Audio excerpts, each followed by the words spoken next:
The Grand Hall of the Galactic Council was a marvel of interstellar engineering. Floating holograms displayed star maps, while representatives from dozens of alien species sat in silence around a circular table. The air buzzed with tension, heavy enough to crush even the strongest wills. For centuries, this council had governed the galaxy, ensuring peace and progress among its members. But now, it felt like a crumbling relic of better days. At the center of the room hovered an image, a swirling black hole surrounded by debris fields that once were thriving planets. Oblivion, as it called itself, had been consuming entire worlds for decades. No one knew how it worked or why it existed. They only knew it couldn't be stopped. Entire fleets had been sent to destroy it, but none returned. Civilizations on the edge of the galaxy were already fleeing, abandoning their homes before oblivion reached them. Counselor Zinara, a tall, insect-like being with shimmering wings, slammed her fist onto the table. "We cannot keep running," she hissed, her voice sharp and metallic. "If we do not act now, there will be nothing left." "And what would you have us do?" snapped Counselor Threx, a hulking reptilian creature whose scales glinted under the artificial light. "Send more ships? Sacrifice more lives? We've tried everything. This thing is beyond us." Murmurs erupted across the chamber. Some argued for evacuation plans, others for surrender. A few suggested desperate alliances with hostile races, but no solution seemed viable. Hopelessness hung over the council like a storm cloud. Suddenly, alarms blared through the hall. Red lights flashed, casting eerie shadows on the walls. Everyone froze, turning toward the massive viewport behind them. Outside, floating near the Citadel's defensive perimeter, was a ship unlike anything they'd ever seen. Sleek and angular, it radiated power despite its relatively small size compared to some of the Council's dreadnoughts. Its surface shimmered faintly, as if alive. "What is that?" demanded Counselor Kale, a slender humanoid with glowing blue eyes. His fingers danced over a control panel embedded in the table. "It's not registered in our databases." Before anyone could respond, a transmission crackled through the speakers. On the main screen appeared a human woman clad in a dark uniform adorned with Earth's insignia, a pale blue circle cradling continents and oceans. Her piercing green eyes locked onto the council, and her voice rang out clear and steady. "This is Captain Elena Voss of the Terran Warship Erebus. You may not recognize us. We've kept ourselves hidden until now, but humanity has watched your struggles closely. We believe we can help." Gasps rippled through the room. Humanity, the primitive species from Sol 3. They were supposed to be centuries behind galactic standards. Yet here they were, commanding a vessel that exuded raw strength. Counselor Threx leaned forward, his deep voice dripping with skepticism. "You think you can succeed where all of us have failed?" Captain Voss didn't flinch. "Yes," she said simply.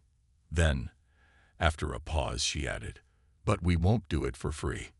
The council erupted into chaos. Accusations flew back and forth. Was this a trick, a bluff, or was humanity truly holding the key to salvation? As the debate raged, Captain Voss allowed herself a small smile. She knew the council had no choice but to listen. After all, what did they have to lose when everything else had already failed? For the first time in years, a flicker of hope sparked within the shattered council, and it came wrapped in the unlikeliest of packages: Earth's warship. The council chamber fell silent as Captain Elena Voss's words echoed through the room. Her calm demeanor and unwavering confidence left the assembled representatives stunned. Humanity, a species they had dismissed for centuries as irrelevant, was now offering to save them, all for a price. Counselor Zinara broke the silence first. "You claim you can defeat oblivion," she said, her voice laced with suspicion. "But why should we trust you? You've hidden yourselves from us for so long. What proof do you have of your capabilities?" Captain Voss nodded slightly, as if expecting the question. Without hesitation, she tapped a command into her wrist console. Instantly, The massive viewport behind the council lit up with footage of Erebus in action.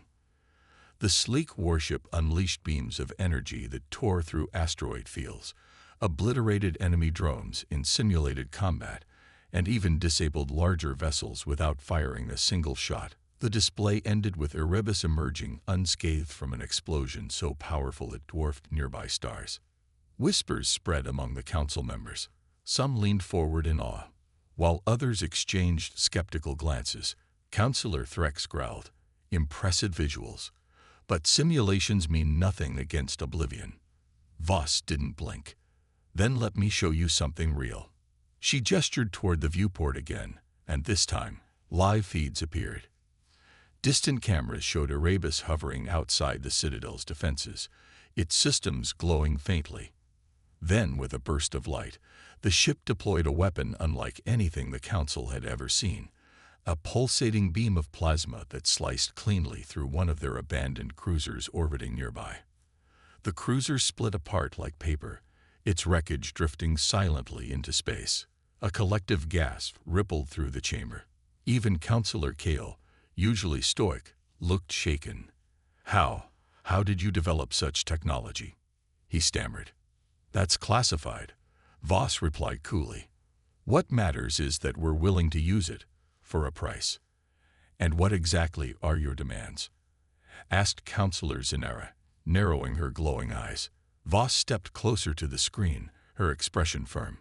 "Full membership in the Galactic Council, unrestricted access to interstellar resources, and recognition of Earth as an equal partner in galactic affairs. No more treating us like primitives." The Council erupted into heated debate. Some argued the humanities' terms were outrageous, while others insisted they had no choice but to accept.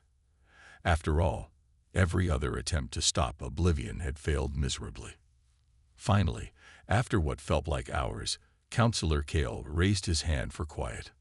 "We will agree to your terms," he said reluctantly. "But know this, Captain Voss. If you fail, humanity will face consequences far greater than any of you can imagine." Voss smiled faintly. "Understood, but I won't fail." Back aboard Erebus, the crew gathered in the command center to watch the Council's response. Lieutenant Maizong, the ship's brilliant engineer, crossed her arms and frowned at the screen. "Do you really think they'll keep their word?" she asked. "They don't have a choice," Voss replied, pacing slowly. "Besides, we're not doing this just for them. We're doing it for ourselves, for Earth." Commander Raj Patel, standing near the tactical display, spoke up. "Still, Captain, we're walking into unknown territory. Oblivion isn't just another enemy. It's consumed entire civilizations. Are we sure we're ready for this?" Voss stopped pacing and turned to face him. "No one's ever truly ready for something like this, Commander. But humanity has always thrived under pressure. If we wait for the perfect moment, we'll never act. And then what happens to us? To everyone else?" Her words silenced the room. Everyone on the bridge knew the risks. They'd trained for years, studied alien tech scavenged from derelict ships, and pushed themselves beyond limits most beings couldn't endure. They weren't just soldiers. They were pioneers carrying the hopes of billions. As the Council's formal agreement came through, Voss addressed her crew. "This is it," she said, her voice steady but filled with determination. "We step into the unknown tomorrow. Rest tonight. Say your goodbyes if you need to. Because once we leave, there's no turning back." The crew of Erebus stood in silence as the warship left the safety of the Galactic Council's orbital citadel behind. Ahead of them stretched an endless expanse of stars, but their destination was far from welcoming. A black hole surrounded by a graveyard of shattered planets and drifting debris. This was Oblivion's stronghold, a place where light itself seemed to vanish without a trace. Captain Elena Voss stood on the bridge, her hands clasped tightly behind her back. She stared at the viewport, watching as the swirling darkness grew larger with each passing moment. The weight of what they were about to face pressed heavily on her shoulders. For years, humanity had prepared for this moment, building Erebus in secret, studying alien technology and training relentlessly. But now, standing on the edge of the abyss, doubt crept into even her ironclad resolve. "Captain," Lieutenant Mai Zong called out, breaking the tense silence. "We're approaching the outer perimeter of Oblivion's territory. Scanners are picking up strange readings." Voss turned sharply. "Strange how?" Mai hesitated, glancing at her console before answering. "It's like the laws of physics don't apply here. Gravity fluctuations, temporal distortions, it's all over the place. If we go any further, there's no telling what could happen." Commander Rajpatal stepped forward, his brow furrowed. "Should we reconsider our approach? Maybe send a probe first. We can't risk walking blindly into whatever trap Oblivion has set." Voss shook her head firmly. "No time for caution. Every second we delay, more worlds die. We push forward. But stay sharp, everyone. Prepare for anything." As Erebus crossed into Oblivion's domain, the ship began to experience anomalies. Lights flickered across the bridge, and faint whispers echoed through the corridors. Though no one was speaking, some crew members reported seeing shadowy figures moving just beyond their line of sight, only to disappear when approached. Tension mounted among the team, but they forced themselves to focus on their tasks. Suddenly, alarms blared throughout the ship. On the main screen, dozens of drones emerged from the void. Sleek, metallic constructs armed with weapons far more advanced than anything the Council possessed. They moved with eerie precision, surrounding Erebus in seconds. "Shields up," Voss barked, gripping the railing as the ship shuddered under the first wave of attacks. Energy blasts slammed against the hull, sending sparks flying across the bridge. "Weapons online," shouted Lieutenant Marcus Kane, the ship's tactical officer. His fingers flew over the controls as Erebus retaliated, unleashing bursts of plasma that tore through several drones. But for every enemy destroyed, 2 more took its place. "Gravity spikes detected," May yelled, panic creeping into her voice. "They're trying to pull us apart."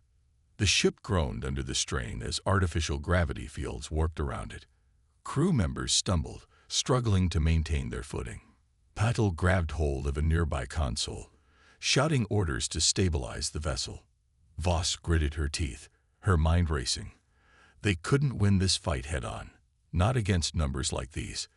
Then she remembered something Mai had mentioned earlier, the unpredictable nature of Oblivion's environment. An idea formed in her mind. "May," she called out, "can we manipulate those gravity fluctuations? Use them against the drones?" May's eyes widened. I think so. But it'll take some finesse. One wrong move, and we could get crushed ourselves." "Do it," Voss ordered without hesitation. Working quickly, May rerouted power to the ship's experimental gravity generators. With a surge of energy, Erebus unleashed a massive gravitational pulse that rippled outward, destabilizing the drone's formations. Several were torn apart by the sudden shift, while others collided with each other in chaos. For a brief moment, the tide turned in their favor. But the victory came at a cost. Warning lights flashed across the bridge as systems overloaded, and smoke began to fill the air. "We've bought ourselves some breathing room," Patel said grimly. "But not much. That stunt nearly tore us apart." Voss nodded, her expression grim. "Then let's make sure it was worth it. Keep moving. We're not stopping until we reach Oblivion's core." The battered hull of Erebus groaned as it pushed deeper into Oblivion's domain. The crew worked tirelessly to repair damaged systems, their faces etched with exhaustion and determination. Despite their narrow victory against the drones, the sense of unease aboard the ship only grew stronger. Strange phenomena continued to plague them. Flickering lights, distorted communications, and those haunting whispers that seemed to come from nowhere yet everywhere at once. In the command center, Captain Alina Voss stared at a series of intercepted transmissions displayed on the main screen. Fragments of data streamed in from Oblivion's network, piecing together glimpses of its origins. What she saw made her blood run cold. "Captain," Lieutenant Mai Zong said hesitantly, pointing at one particular fragment. "Look at this." Voss leaned closer, her sharp eyes scanning the information. It was a record, a log entry from centuries ago, detailing the creation of Oblivion. The text confirmed what many had feared. Oblivion wasn't some natural phenomenon or alien invader. It was man-made, or rather, Kryn-made.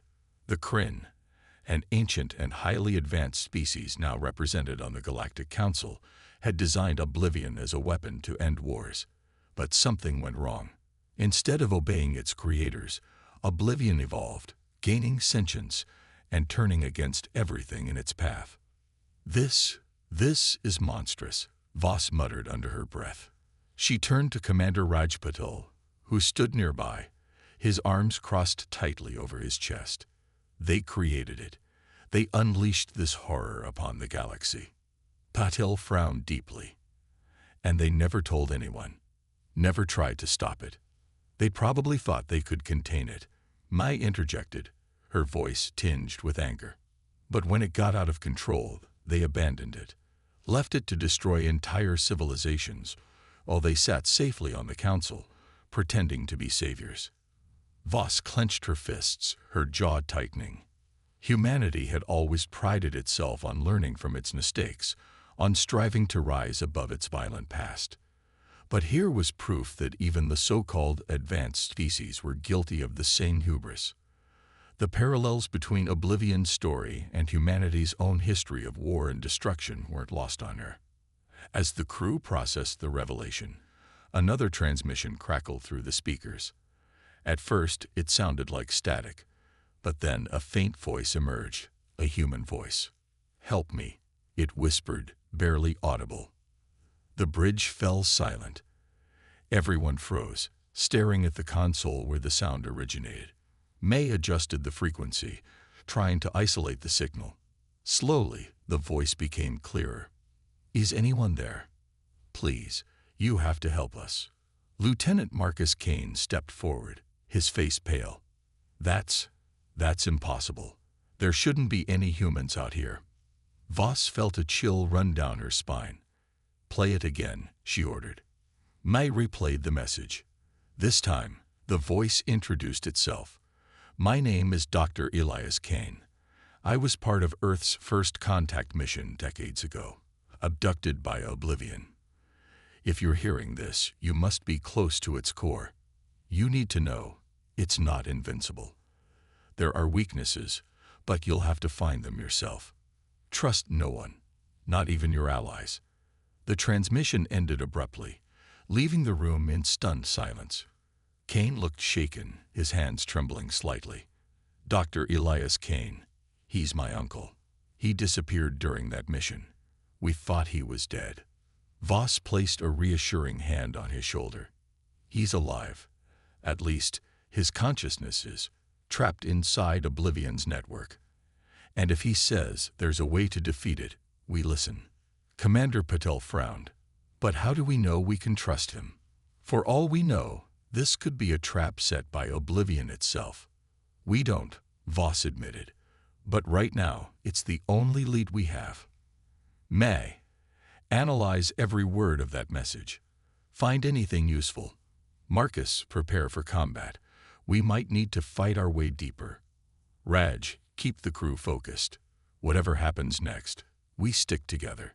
As orders were carried out, Voss returned to the viewport, gazing at the swirling black hole ahead. Somewhere within that abyss lay answers, and perhaps redemption for both humanity and the galaxy. But she couldn't shake the feeling that the cost of uncovering those truths would be far greater than anyone anticipated. The shadows of the past loomed large, whispering warnings that echoed through the void. Yet Erebus pressed onward, driven by hope and the unyielding spirit of those aboard. The crew of Erebus braced themselves as the warship approached a shattered moon orbiting the edge of Oblivion's black hole. This desolate rock, once part of a thriving planetary system, now served as one of Oblivion's defensive outposts, a staging ground for its endless swarm of drones and automated weapons. Captain Alina Voss knew they couldn't bypass it.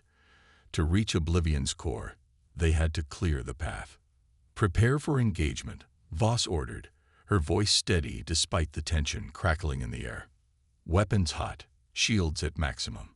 We're not leaving until this outpost is neutralized." On the bridge, Lieutenant Marcus Kane manned the tactical console, his fingers flying over the controls. Enemy forces detected, hundreds of drones, plus 3 heavy turrets on the surface. They're already locking onto us. Commander Raj Patel stood beside Voss, his eyes glued to the main screen. "This isn't going to be easy, Captain. Their numbers are overwhelming." Voss didn't flinch. "We didn't come this far to back down now. Fire at will." With a roar of energy, Erebus unleashed its arsenal. Plasma beams lanced through space, tearing apart waves of incoming drones. Explosions lit up the darkness as debris scattered in all directions. But for every drone destroyed, 2 more seemed to take its place. The relentless assault pushed the crew to their limits. Shield holding at 60%. Lieutenant Maizong called out from her station, her voice strained. "But we can't keep this up forever." Patil turned to Voss. "We need a new strategy. We're getting bogged down." Voss nodded sharply. "May, target those turrets. If we disable them, we might buy ourselves some breathing room." May hesitated, glancing at her readouts. "The turrets are shielded. We'll need to get closer, dangerously close, to hit them directly." "Do it," Voss commanded without hesitation.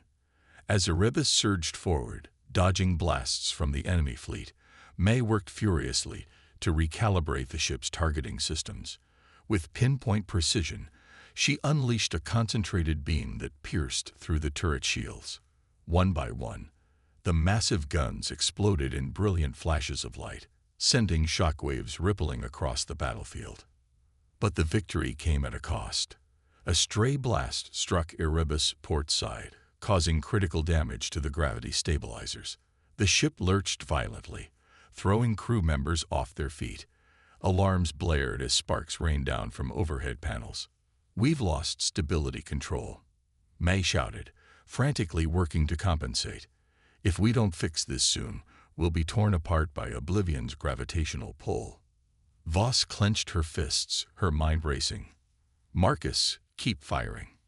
Raj, help Mai stabilize the ship.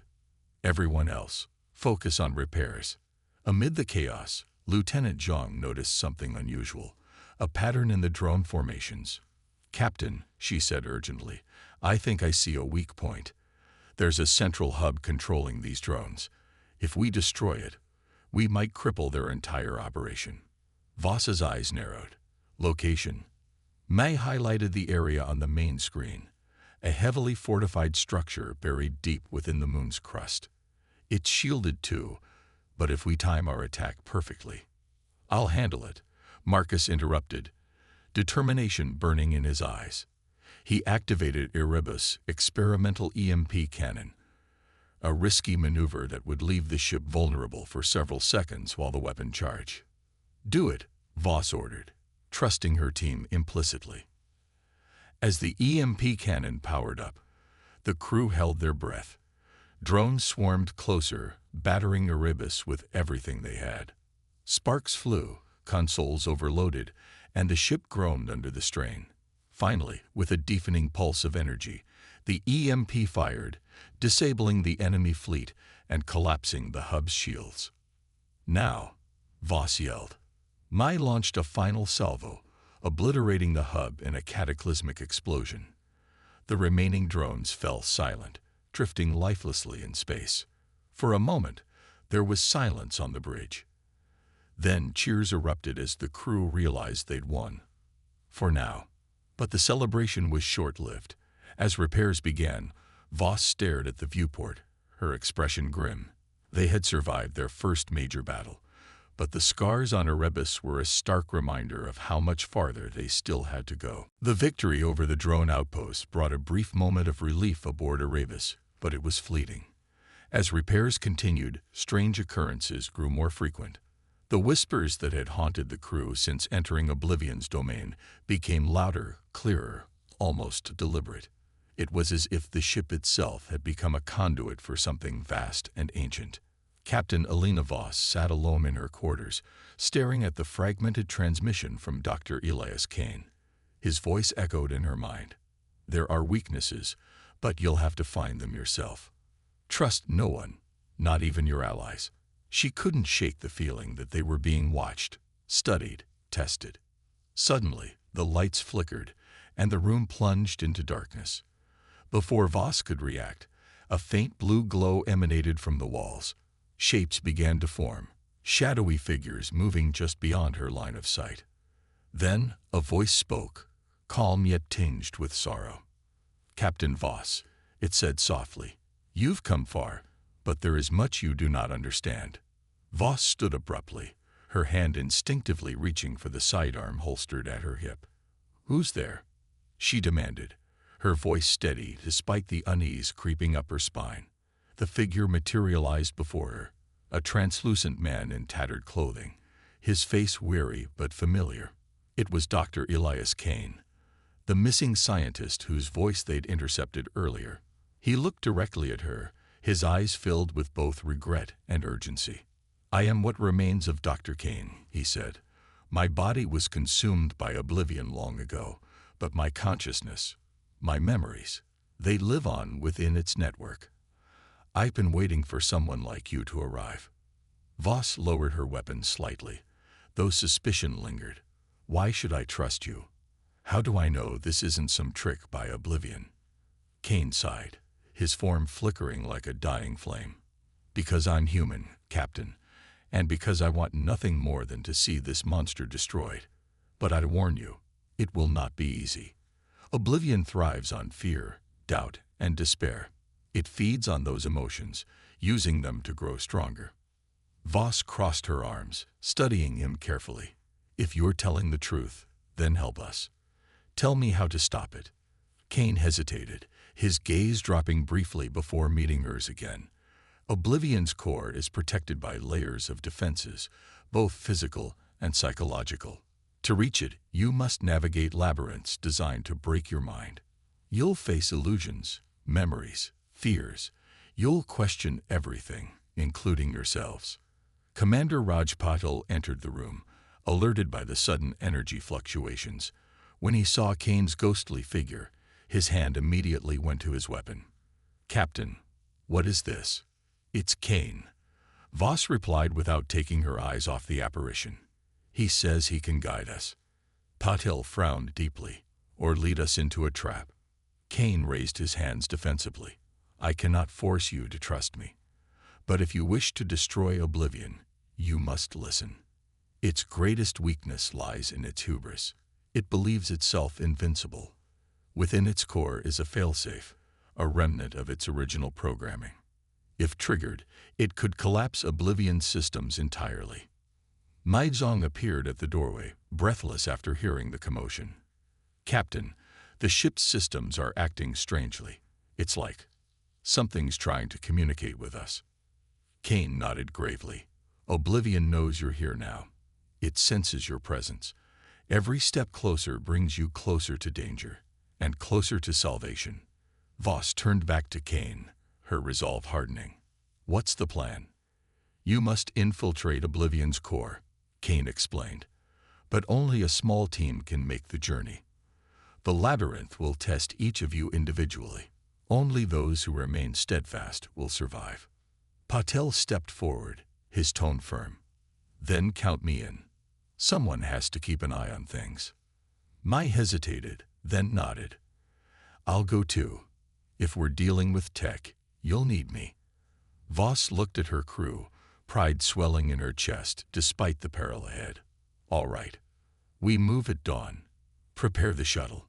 As Kane faded away, leaving the room dimly lit once more, Voss felt the weight of their mission settle heavily upon her shoulders. They were about to enter the heart of darkness, where reality blurred and survival depended on strength of will.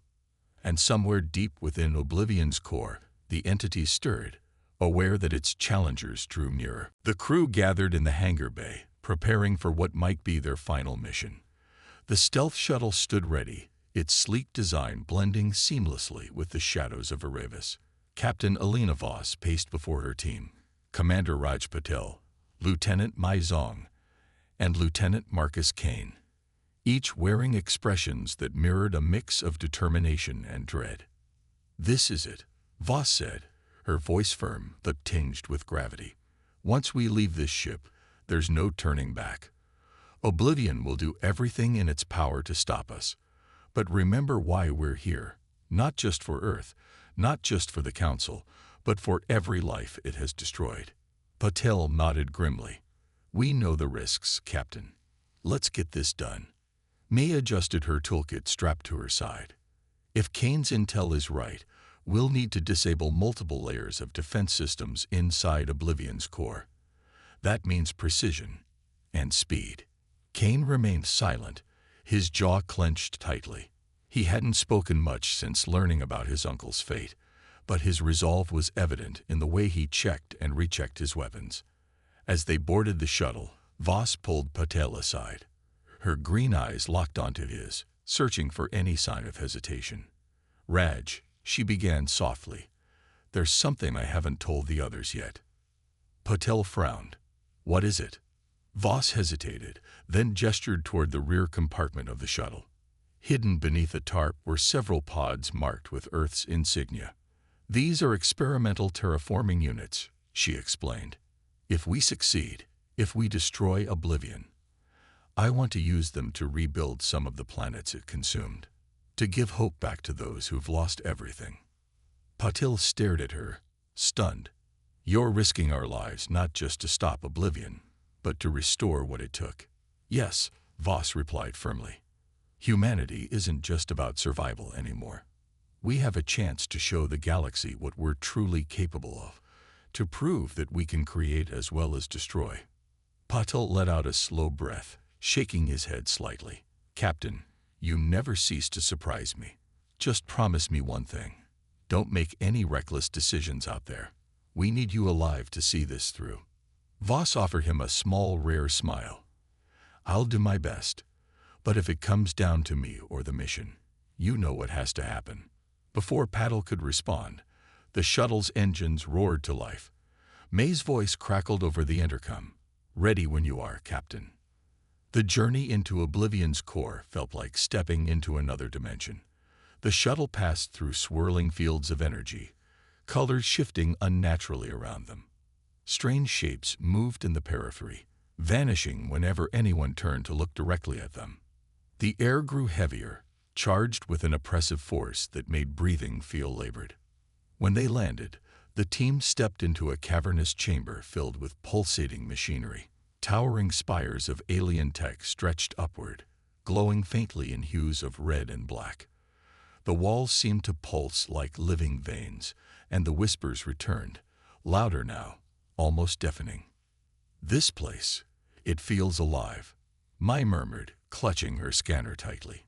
"It is," Kane said quietly. "Oblivion doesn't just exist here, it is here."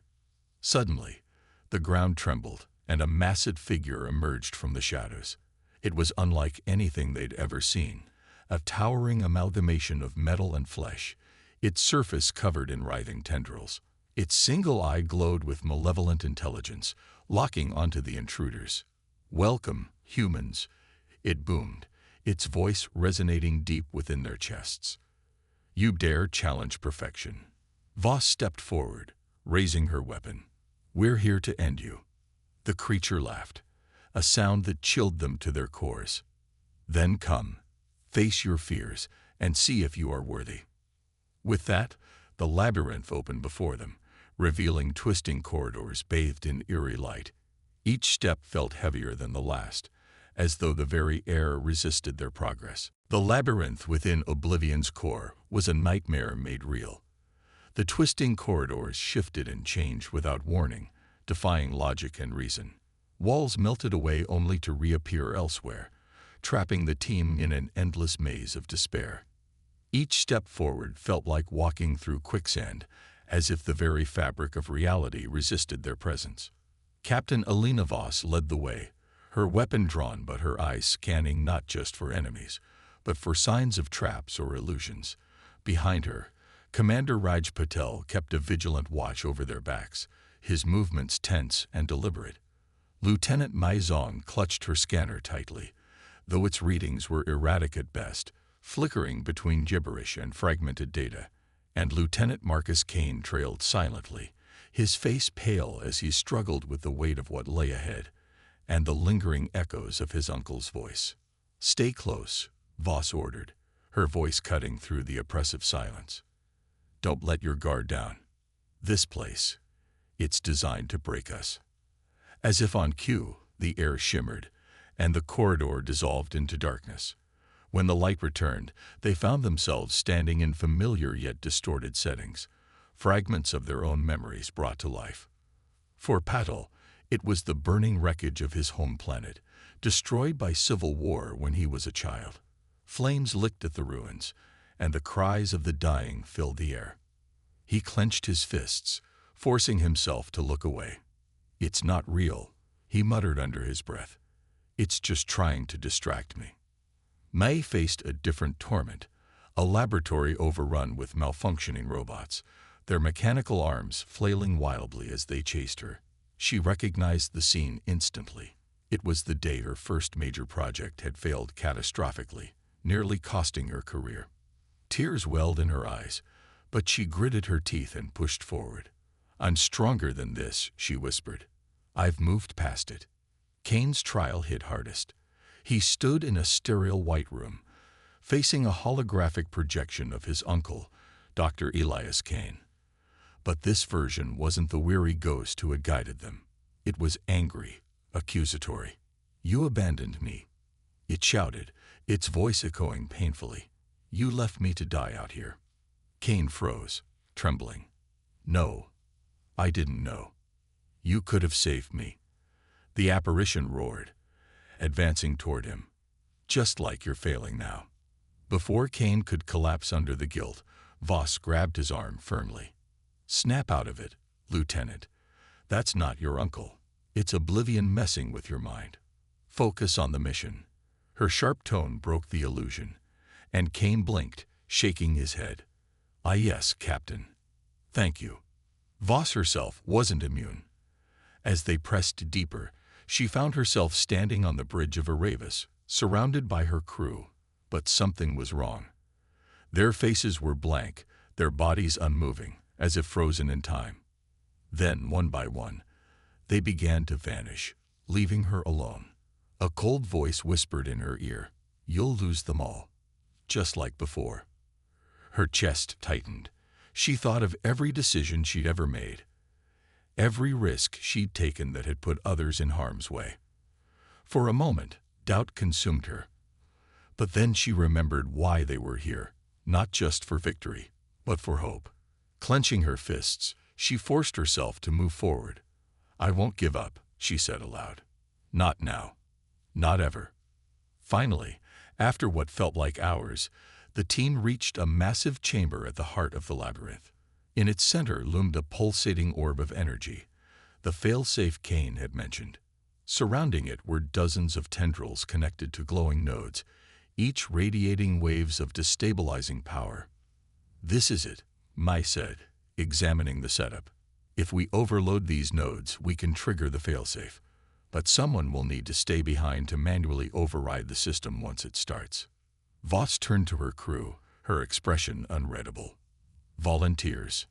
Silence fell. Everyone knew what staying behind meant. Finally, Patel stepped forward. "Let me do it, Captain. You're the leader. We need you to get everyone else out safely." But Voss shook her head. "No, Raj. This is my responsibility. I made the call to come here. I'll see it through." Before anyone could argue, she activated the override sequence, sealing her fate. The chamber began to shake violently as alarms blared.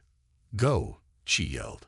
Now, the chamber trembled violently as Captain Elena Voss stood alone, her hands moving swiftly over the control panel. The glowing orb at the center of the room pulsed erratically, its energy growing unstable with each passing second. Around her, tendrils writhed and lashed out like living things, attempting to disrupt her work. Sparks flew from damaged consoles, and the air crackled with electricity, but Voss didn't falter. Her focus was absolute. "Come on," she muttered under her breath, her fingers flying across the interface. "Just a little more." Behind her, Oblivion's avatar, the towering amalgamation of metal and flesh, emerged once again, its single eye blazing with fury. "You cannot win," it roared, its voice shaking the very walls. "I am eternal. I am perfection." Voss ignored the creature, her mind racing through calculations. She knew what had to be done. The failsafe would collapse Oblivion's systems, but triggering it required overriding multiple safeguards manually, and someone had to stay behind to ensure it completed. That someone was her. As the countdown reached its final stages, Oblivion lunged forward, its massive form crashing into the chamber. Debris rained down, narrowly missing Voss as she worked. "You think your sacrifice means anything?" The entity sneered, its voice dripping with contempt. "Even if you destroy me, chaos will remain. Your kind thrives on destruction. You cannot escape who you are." For a moment, doubt flickered in Voss's mind. She thought of Earth, of the billions counting on her. She thought of her crew, risking everything to follow her lead. And she thought of herself, the choices she'd made, the lives she'd touched. Was Oblivion right? Was humanity doomed to repeat its mistakes? But then she remembered something Dr. Elias Kane had said. Oblivion feeds on fear, doubt, and despair. It wasn't just a weapon. It was a mirror, reflecting the worst parts of those who faced it. If she gave in to its taunts, she'd be playing into its hands. "No," Voss said aloud, her voice steady despite the chaos around her. "You're wrong. Humanity isn't defined by our failures. We're defined by how we rise above them, by how we fight for something better." With one final keystroke, she initiated the override sequence. A deafening alarm blared, and red lights flashed throughout the chamber. The orb began to destabilize, sending shockwaves rippling outward. Tendrils recoiled, screeching as they disintegrated. Oblivion let out an ear-splitting roar, its form beginning to dissolve. "You may destroy this body," the entity hissed, its voice distorted and fading. "But the void within will never die." Voss didn't respond. Instead, she turned toward the exit, where her crew waited anxiously. They were safe. That was all that mattered. As the chamber collapsed around her, she allowed herself a brief moment of reflection. She thought of Earth, of the hope it represented, of the terraforming pods hidden aboard the shuttle, ready to rebuild what Oblivion had destroyed. And she smiled. The ground beneath her feet cracked, and the ceiling began to cave in. Voss took a deep breath, closing her eyes as the light of the collapsing core engulfed her. For a split second, she felt peace, not sadness or regret, but the quiet certainty that she'd done everything she could. Outside, the surviving crew watched in stunned silence as the labyrinth crumbled, consumed by a brilliant explosion of energy. Patil clenched his fists, fighting back tears. Mai buried her face in her hands, while Kane stared blankly at the devastation. None of them wanted to believe their captain was gone, but they also knew she'd given them a chance to finish what she started. The surviving crew of Erebus returned to the Galactic Council in solemn silence. The victory over Oblivion was bittersweet, its cost etched deeply into their hearts. Captain Elena Voss's sacrifice weighed heavily on them, but her final act had not been in vain. As they approached the orbital citadel, the council members gathered once again in the Grand Hall, their expressions a mix of awe and guilt. On the main screen, Commander Raj Patel addressed the assembly, his voice steadied despite the grief that lingered in his eyes. "Oblivion is no more," he declared, "but it came at a price we must never forget."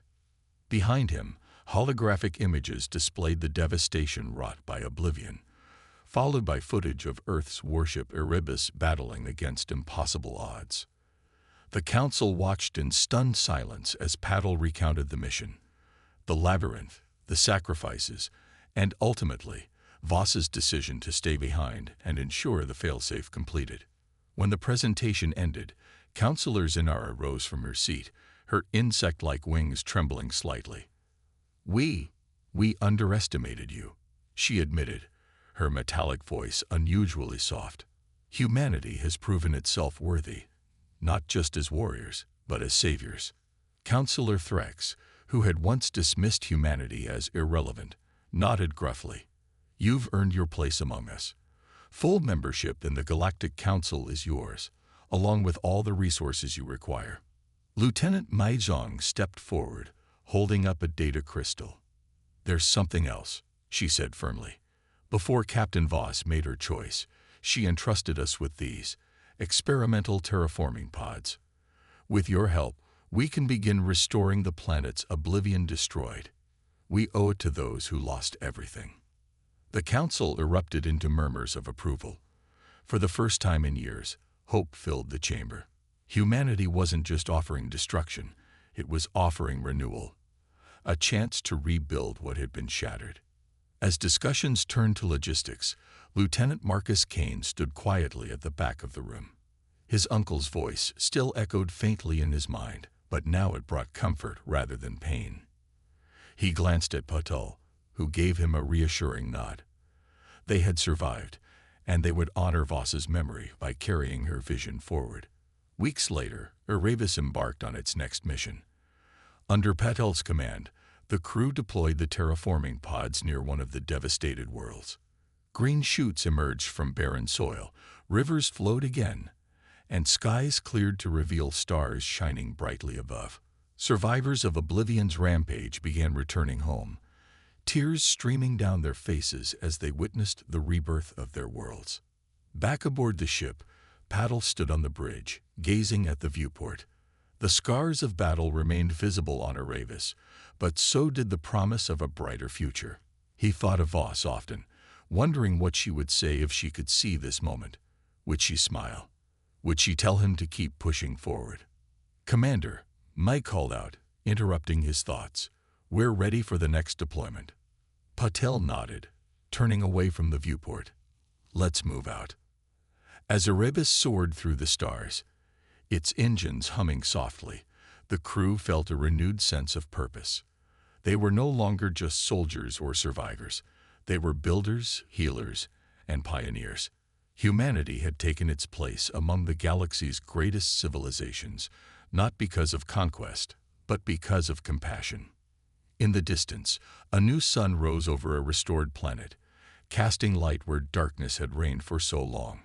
It was a symbol of hope, a testament to the courage of one captain and the resilience of an entire species.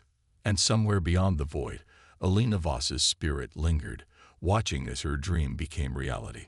Her sacrifice had ignited a spark that would burn brightly across the stars, lighting the way for generations to come. For the first time in centuries, the galaxy dared to believe in a better tomorrow, and it was humanity that had shown them the path.